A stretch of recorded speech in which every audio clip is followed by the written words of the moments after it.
Which leads right into our subject of our exhibit here, which is on the Emancipation Proclamation and the 13th, 14th, and 15th Amendments and Nevada's role in it. Do you have some feelings, stories, things that you would like students and the public to think about and reflect upon?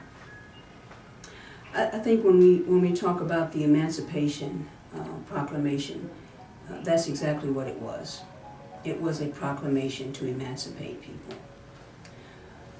But if all we do is treat it as a memorial object, then it never accomplishes what it was designed to do in spirit.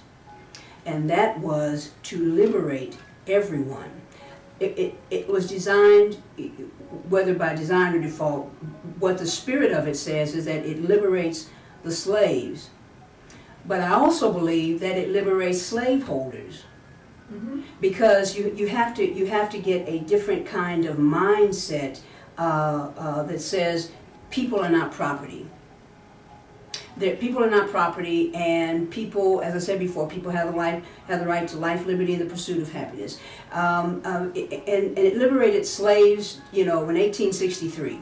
There's in Texas. There's this there's a holiday called Juneteenth. Right. And that's the time when they Heard of it. remember. Okay, well, it was at least a year before the slaves in Texas realized that they were free, and so somebody came and told them, and they were like, oh, okay. So, but it doesn't stop there, because liberation has got to be more than just about ethnicity and about culture. Liberation has got to be about liberating the mind, it's got to be about emancipating the spirit, and it's got to be about supporting the advancement of all people, In the Army we have the saying, leave no one behind. And so, it's liberating and it's emancipating, but only to the degree that we are willing individually to commit to that liberation and emancipation.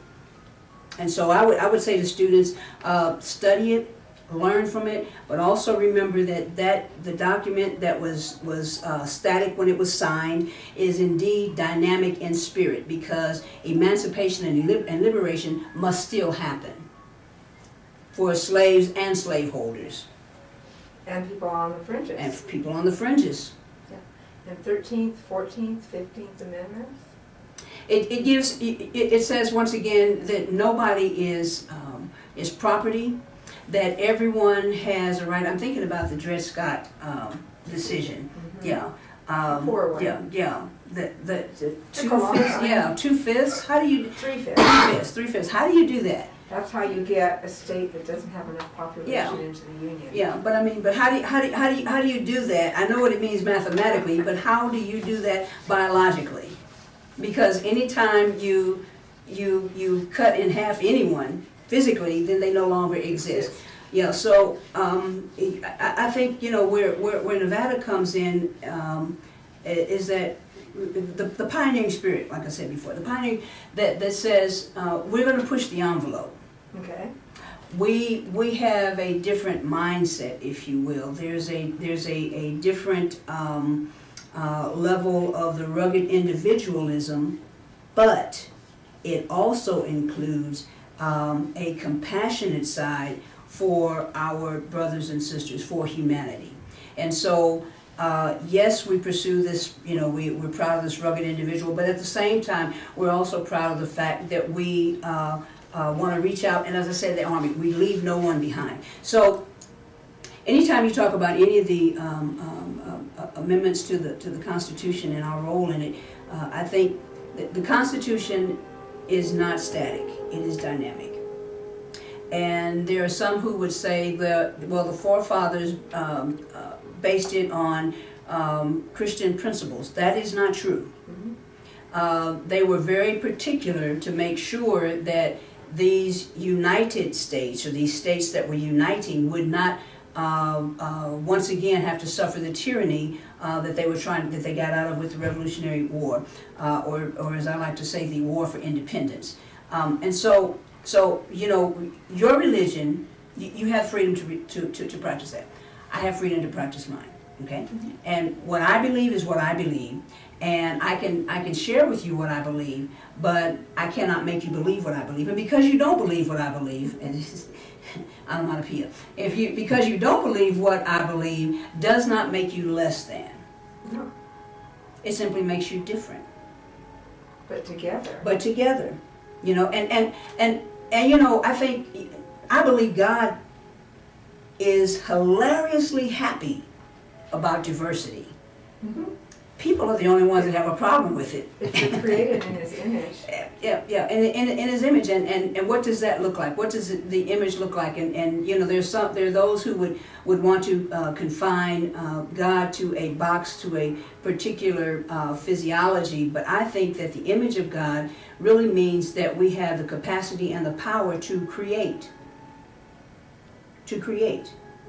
And the capacity and the power to create comes with a certain amount of responsibility. And that responsibility for me means that I have been endowed with certain talents, skills, and abilities that are unique and really should be used in fulfilling my purpose in the world. It's a beautiful statement. And so now you're here with this incredible opportunity. Do you have some specific goals, or you just want to carry this passion and these ideas to your constituents and to your colleagues? My number one goal for this session is to help my colleagues figure out new revenue streams. We can't continue to say that we don't have the money to do the things that we need to do that improve the quality of life. Because when we do that, we're really talking about, you know, a piece of the pie. And if this is the last piece of the pie and there's not enough to go around, then we have to bake another one. And so there are revenue streams that I feel that we probably have not examined, we probably have not considered. Well, we've got to do that, because if we don't do that, then we can never fund education at the level it should be funded. If we don't do that, we can never really reach out to our senior citizens, who I call seasoned citizens. We can't reach out to them and ensure that the things that they need to have a good quality of life are there. We cannot reach back and look at child protective services and make sure that we have the proper complement of people in child welfare services, and so that they can protect children. Unless we find the kinds of revenue streams that we need, then I believe that finding those revenue streams is probably the best way that we can celebrate our sesquicentennial. Well, that's on that note. Do you have something to say to future generations about the time in which we're living and what your hopes for them are?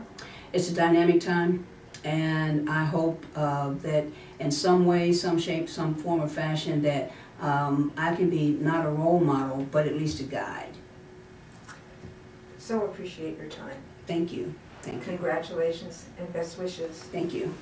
Thank you. We'll be seeing you again, I'm sure. Yes, ma'am. Thank you. Thank you. Okay, guys?